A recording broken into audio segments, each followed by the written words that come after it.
بسم اللہ الرحمن الرحیم الحمد للہ رب العالمین والصلاۃ والسلام علی سید المرسلین خاتم النبیین اما بعد صحیح بخاری باب کتاب تفسیر الصلاۃ حدیث نمبر 1103 اردو ترجمہ فرض نمازوں کے بعد اور اول کی سنتوں کے علاوہ اور دوسرے نفل سفر میں پڑھنا، اور نبی کریم صلی اللہ علیہ وسلم نے سفر میں فجر کی سنتوں کو پڑھا ہے۔ ہم سے حفص بن عمر نے بیان کیا، کہا ہم سے شعبہ نے بیان کیا، ان سے عمرو بن مرح نے، ان سے ابن ابی لیلہ نے، انہوں نے کہا کہ ہمیں کسی نے یہ خبر نہیں دی کہ رسول اللہ صلی اللہ علیہ وسلم کو انہوں نے چاشت کی نماز پڑھتے دیکھا۔ ہاں، ام ہانی رضی اللہ عنہا کا بیان ہے کہ فتح مکے کے دن نبی کریم صلی اللہ علیہ وسلم نے ان کے گھر غسل کیا تھا اور اس کے بعد آپ صلی اللہ علیہ وسلم نے 8 رکعتیں پڑھی تھیں۔ میں نے آپ کو کبھی اتنی ہلکی پھلکی نماز پڑھتے نہیں دیکھا، البتہ آپ صلی اللہ علیہ وسلم رکوع اور سجدہ پوری طرح کرتے تھے۔ حدیث نمبر 1104 اردو ترجمہ اور لیث بن سعد رضی اللہ عنہ نے کہا کہ مجھ سے یونس نے بیان کیا، ان سے ابن شہاب نے، انہوں نے کہا کہ مجھ سے عبداللہ بن عامر بن ربیہ نے بیان کیا کہ انہیں ان کے باپ نے خبر دی کہ انہوں نے خود دیکھا کہ رسول اللہ صلی اللہ علیہ وسلم رات میں سفر میں نفل نمازیں سواری پر پڑھتے تھے، وہ جدھر آپ کو لے جاتی ادھر ہی صحیح۔ حدیث نمبر 1105 اردو ترجمہ ہم نے ابو الیمان نے بیان کیا، انہوں نے کہا کہ ہمیں شعیب نے خبر دی، انہیں زہری نے اور انہیں سالم بن عبداللہ بن عمر نے اپنے باپ عبداللہ بن عمر رضی اللہ عنہ سے کہ رسول اللہ صلی اللہ علیہ وسلم اپنی اونٹنی کی پیٹھ پر خواہ اس کا منہ کسی طرف ہوتا نفل نماز سر کے اشاروں پر پڑھتے تھے۔ عبداللہ بن عمر رضی اللہ عنہ بھی اسی طرح کیا کرتے تھے۔ حدیث نمبر 1106 سفر میں مغرب اور عشاء ایک ساتھ ملا کر پڑھنا۔ ہم سے علی بن عبداللہ مدینی نے بیان کیا، کہا کہ ہم سے سفیان بن اینیا نے بیان کیا، انہوں نے کہا کہ میں نے زہری سے سنا، انہوں نے سالم سے اور انہوں نے اپنے باپ عبداللہ بن عمر رضی اللہ عنہ سے کہ نبی اکرم صلی اللہ علیہ وسلم کو اگر سفر میں جلد چلنا منظور ہو تو مغرب اور عشاء ایک ساتھ ملا کر پڑھتے۔ حدیث نمبر 1107 اردو ترجمہ اور ابراہیم بن طہمان نے کہا کہ ان سے حسین معلم نے بیان کیا، ان سے یحییٰ بن ابی کثیر نے بیان کیا، ان سے اکرمہ نے بیان کیا اور ان سے حضرت عبداللہ بن عباس رضی اللہ عنہ نے بیان کیا کہ رسول اللہ صلی اللہ علیہ وسلم سفر میں ظہر اور عصر کی نماز ایک ساتھ ملا کر پڑھتے، اسی طرح مغرب اور عشاء کی بھی ایک ساتھ ملا کر پڑھتے تھے۔ حدیث نمبر 1108 اور ابن طہمان ہی نے بیان کیا کہ ان سے حسین نے، ان سے یحییٰ بن ابی کثیر نے، ان سے حفص بن عبیداللہ بن انس رضی اللہ عنہ نے اور ان سے سیدنا انس بن مالک رضی اللہ عنہ نے بیان کیا کہ نبی کریم صلی اللہ علیہ وسلم سفر میں مغرب اور عشاء ایک ساتھ ملا کر پڑھتے تھے۔ اس روایت کی مطابقت علی بن مبارک اور حرب نے یحییٰ سے کی ہے۔ یحییٰ حفص سے اور حفص انس رضی اللہ عنہ سے روایت کرتے ہیں کہ نبی کریم صلی اللہ علیہ وسلم نے مغرب اور عشاء ایک ساتھ ملا کر پڑھی تھی۔ حدیث نمبر 1109 جب مغرب اور عشاء ملا کر پڑھے تو کیا ان کے لیے اذان و تکبیر کہی جائے گی؟ ہم سے ابو الیمان نے بیان کیا، کہا کہ ہمیں شعیب نے زہری سے خبر دی، انہوں نے کہا کہ مجھے سالم نے عبداللہ بن عمر رضی اللہ عنہ سے خبر دی، آپ نے کہا کہ رسول اللہ صلی اللہ علیہ وسلم کو جب جلدی سفر طے کرنا ہوتا تو مغرب کی نماز مؤخر کر دیتے، پھر اسے عشاء کے ساتھ ملا کر پڑھتے تھے۔ سالم نے بیان کیا کہ عبداللہ بن عمر رضی اللہ عنہ بھی اگر سفر سرعت کے ساتھ طے کرنا چاہتے تو اسی طرح کرتے تھے۔ مغرب کی تکبیر پہلے کہی جاتی اور آپ 3 رکعت مغرب کی نماز پڑھ کر سلام پھیر دیتے، پھر معمولی سے توقف کے بعد عشاء کی تکبیر کہی جاتی اور آپ اس کی 2 رکعتیں پڑھ کر سلام پھیر دیتے۔ دونوں نمازوں کے درمیان 1 رکعت بھی سنت وغیرہ نہ پڑھتے، اور اسی طرح عشاء کے بعد بھی نماز نہیں پڑھتے تھے، یہاں تک کہ درمیان شب میں آپ اٹھتے اور تہجد ادا کرتے۔ حدیث نمبر 1110، ہم اردو ترجمہ۔ ہم سے اسحاق نے بیان کیا، انہوں نے کہا ہم سے عبد الصمد بن عبد الوارث نے بیان کیا، انہوں نے کہا ہم سے حرب بن شداد نے بیان کیا، انہوں نے کہا کہ ہم سے یحییٰ بن ابی کثیر نے بیان کیا، انہوں نے کہا کہ مجھ سے حفص بن عبید اللہ بن انس نے بیان کیا کہ انس رضی اللہ عنہ نے ان سے یہ بیان کیا کہ رسول اللہ صلی اللہ علیہ وسلم ان 2 نمازوں یعنی مغرب اور عشاء کو سفر میں ایک ساتھ ملا کر پڑھا کرتے تھے۔ حدیث نمبر 1111، اردو ترجمہ۔ مسافر جب سورج ڈھلنے سے پہلے کوچ کرے تو ظہر کی نماز میں عصر کا وقت آنے تک دیر کرے۔ اس کو ابن عباس رضی اللہ عنہ نے نبی کریم صلی اللہ علیہ وسلم سے روایت کیا۔ ہم سے حسان واسطی نے بیان کیا، انہوں نے کہا کہ ہم سے مفضل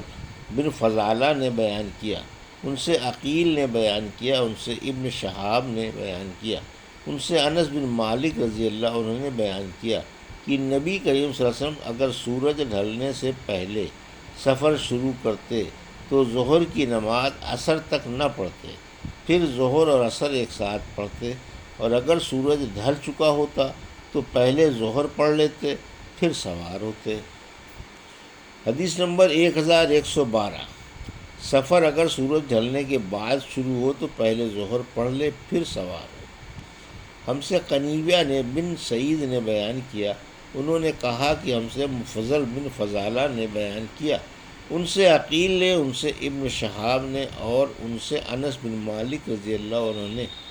کہ رسول کریم صلی اللہ علیہ وسلم جب سورج ڈھلنے سے پہلے سفر شروع کرتے تو ظہر عصر کا وقت آنے تک نہ پڑھتے، پھر کہیں راستے میں ٹھہرتے اور ظہر اور عصر ملا کر پڑھتے، لیکن اگر سفر شروع کرنے سے پہلے سورج ڈھل چکا ہوتا تو پہلے ظہر پڑھتے پھر سوار ہوتے۔ حدیث نمبر 1113، اردو ترجمہ۔ نماز بیٹھ کر پڑھنے کا بیان۔ ہم سے قنیبہ بن سعید نے بیان کیا، ان سے امام مالک نے، ان سے حشام بن عروہ نے، ان سے ان کے باپ عروہ نے، ان سے عائشہ رضی اللہ عنہا نے کہ نبی کریم صلی اللہ علیہ وسلم بیمار تھے، اس لیے آپ صلی اللہ علیہ وسلم نے اپنے گھر میں بیٹھ کر نماز پڑھائی۔ بعض لوگ آپ صلی اللہ علیہ وسلم کے پیچھے کھڑے ہو کر پڑھنے لگے، لیکن آپ صلی اللہ علیہ وسلم نے انہیں اشارہ کیا کہ بیٹھ جاؤ۔ نماز سے فارغ ہونے کے بعد آپ صلی اللہ علیہ وسلم نے فرمایا، امام اس لیے ہے کہ اس کی پیروی کی جائے، اس لیے جب وہ رکوع کرے تو تم بھی رکوع کرو، اور جب وہ سر اٹھائے تو تم بھی سر اٹھاؤ۔ حدیث نمبر 1114، اردو ترجمہ۔ ہم سے ابو نعیم نے بیان کیا، انہوں نے کہا کہ ہم سے سفیان بن عینیہ نے زہری سے بیان کیا، اور ان سے انس رضی اللہ عنہ نے کہ رسول اللہ صلی اللہ علیہ وسلم گھوڑے سے گر پڑے اور اس کی وجہ سے آپ کے دائیں پہلو پر زخم آ گئے۔ ہم مزاج کرسی کے لیے گئے تو نماز کا وقت آ گیا، آپ صلی اللہ علیہ وسلم نے بیٹھ کر نماز پڑھائی، ہم نے بھی بیٹھ کر آپ کے پیچھے نماز پڑھی۔ آپ صلی اللہ علیہ وسلم نے اسی موقع پر فرمایا تھا کہ امام اس لیے ہے تاکہ اس کی پیروی کی جائے، اس لیے جب وہ تکبیر کہے تو تم بھی تکبیر کہو، جب وہ رکوع کرے تو تم بھی رکوع کہو، جب وہ سر اٹھائے تو تم بھی سر اٹھاؤ، اور جب وہ سمیع اللہ لمن حمدہ کہے تو تم اللہم ربنا ولک الحمد کہو۔ حدیث نمبر 1115، اردو ترجمہ۔ ہم سے اسحاق بن منصور نے بیان کیا، انہوں نے کہا ہمیں روح بن عبادہ نے خبر دی، انہوں نے کہا کہ ہمیں حسین نے خبر دی، انہیں عبداللہ بن بریدہ نے، انہیں عمران بن حسین نے رضی اللہ عنہ نے کہ آپ نے نبی کریم صلی اللہ علیہ وسلم سے پوچھا، دوسری سند، اور ہمیں اسحاق بن منصور نے خبر دی، کہا کہ ہمیں عبد الصمد نے خبر دی، کہا کہ میں نے اپنے باپ عبد الوارث سے سنا، کہا کہ ہم سے حسین نے بیان کیا اور ان سے ابن بریدہ نے کہا کہ مجھ سے عمران بن حسین رضی اللہ عنہ نے بیان کیا، وہ بواسیر کے مریض تھے۔ انہوں نے کہا کہ میں نے رسول اللہ صلی اللہ علیہ وسلم سے کسی آدمی کے بیٹھ کر نماز پڑھنے کے بارے میں پوچھا۔ آپ نے فرمایا افضل یہی ہے کہ کھڑے ہو کر پڑھے، کیونکہ بیٹھ کر پڑھنے والے کو کھڑے ہو کر پڑھنے والے سے آدھا ثواب ملتا ہے، اور لیٹے لیٹے پڑھنے والے کو بیٹھ کر پڑھنے والے سے آدھا ثواب ملتا ہے۔ حدیث نمبر 1116 اردو ترجمہ۔ بیٹھ کر اشاروں سے نماز پڑھنا۔ ہم سے ابو معمر نے بیان کیا، کہا کہ ہم سے عبد الوارث نے بیان کیا، کہا کہ ہم سے حسین معلم نے بیان کیا اور ان سے عبداللہ بن بریدہ نے کہا، عمران بن حسین نے جنہیں بواسیر کا مرض تھا، اور کبھی ابو معمر نے یوں کہا کہ عمران بن حسین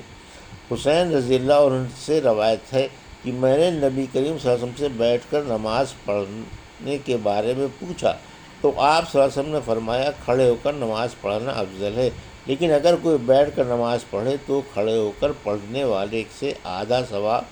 اسے آدھا ثواب ملے گا، اور لیٹ کر پڑھنے والے کو بیٹھ کر پڑھنے والے سے آدھا ثواب ملے گا۔ ابو عبداللہ حضرت امام بخاری فرماتے ہیں کہ حدیث کے الفاظ میں نائم مستجع کے معنی میں ہے، یعنی لیٹ کر نماز پڑھنے والا۔ حدیث نمبر 1117 جب بیٹھ کر بھی نماز پڑھنے کی طاقت نہ ہو تو کروٹ کے بل لیٹ کر پڑھے۔ اور عطا رضی اللہ عنہ نے کہا کہ اگر قبلہ رخ ہونے کی بھی طاقت نہ ہو تو جس طرف اس کا رخ ہو ادھر ہی نماز پڑھ سکتا ہے۔ ہم سے عبدان نے بیان کیا، ان سے امام عبداللہ بن مبارک نے، ان سے ابراہیم بن طہمان نے، انہوں نے کہا کہ مجھ سے حسین مکتب نے جو بچوں کو لکھنا سکھاتا تھا بیان کیا، ان سے ابن بریدہ نے اور ان سے عمران بن حسین رضی اللہ عنہ نے کہا کہ مجھے بواسیر کا مرض تھا، اس لیے میں نے نبی کریم صلی اللہ علیہ وسلم سے نماز کے بارے میں دریافت کیا۔ آپ صلی اللہ علیہ وسلم نے فرمایا کھڑے ہو کر نماز پڑھا کرو، اگر اس کی بھی طاقت نہ ہو تو بیٹھ کر، اگر اس کی بھی نہ ہو تو پہلو کے بل لیٹ کر پڑھ لو۔ حدیث نمبر 1118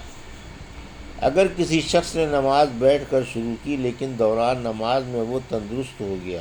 یا مرض میں کچھ کمی محسوس کی تو باقی نماز کھڑے ہو کر پوری کرے۔ اور امام حسن بصری رحمۃ اللہ علیہ نے کہا کہ مریض 2 رکعت بیٹھ کر اور 2 رکعت کھڑے ہو کر پڑھ سکتا ہے۔ ہم سے عبداللہ بن یوسف تنیسی نے بیان کیا، انہوں نے کہا کہ ہمیں امام مالک رحمۃ اللہ علیہ نے خبر دی، انہیں حشام بن عروہ نے، انہیں ان کے باپ عروہ بن زبیر نے، اور انہیں ام المومنین حضرت عائشہ صدیقہ رضی اللہ عنہ نے کہ آپ نے رسول اللہ صلی اللہ علیہ وسلم کو کبھی بیٹھ کر نماز پڑھتے نہیں دیکھا، البتہ جب آپ ضعیف ہو گئے تو قرأت قرآن نماز میں بیٹھ کر کرتے تھے، پھر جب رکوع کا وقت آتا تو کھڑے ہو جاتے اور پھر تقریباً 30 یا 40 آیتیں پڑھ کر رکوع کرتے۔ حدیث نمبر 1119 اردو ترجمہ۔ ہم سے عبداللہ بن یوسف تنیسی نے بیان کیا، انہوں نے کہا کہ ہمیں امام مالک رحمۃ اللہ علیہ نے عبداللہ بن یزید اور عمر بن عبید اللہ کے غلام ابو نصر سے خبر دی، انہیں ابو سلمہ بن عبد الرحمن بن عوف نے، انہیں ام المومنین حضرت عائشہ صدیقہ رضی اللہ عنہا نے کہ رسول اللہ صلی اللہ علیہ وسلم تہجد کی نماز بیٹھ کر پڑھنا چاہتے تو قرأت بیٹھ کر کرتے، جب تقریباً 30 یا 40 آیتیں پڑھنی باقی رہ جاتی تو آپ انہیں کھڑے ہو کر پڑھتے، پھر رکوع اور سجدہ کرتے، پھر دوسری رکعت میں بھی اسی طرح کرتے۔ نماز سے فارغ ہونے پر دیکھتے کہ میں جگ رہی ہوں تو مجھ سے باتیں کرتے، لیکن اگر میں سوتی ہوتی تو آپ صلی اللہ علیہ وسلم بھی لیٹ جاتے۔ یہ تھی صحیح بخاری باب کتاب تقصیر الصلاۃ کی حدیث نمبر 1103 سے 1119 کا اردو ترجمہ جو ابھی آپ نے سماعت فرمایا۔ اللہ سے دعا ہے کہ اللہ ہمیں ان حدیثوں کی صحیح سمجھ عطا فرما اور ان پر عمل کرنے کی توفیق عطا فرما، آمین یا رب العالمین۔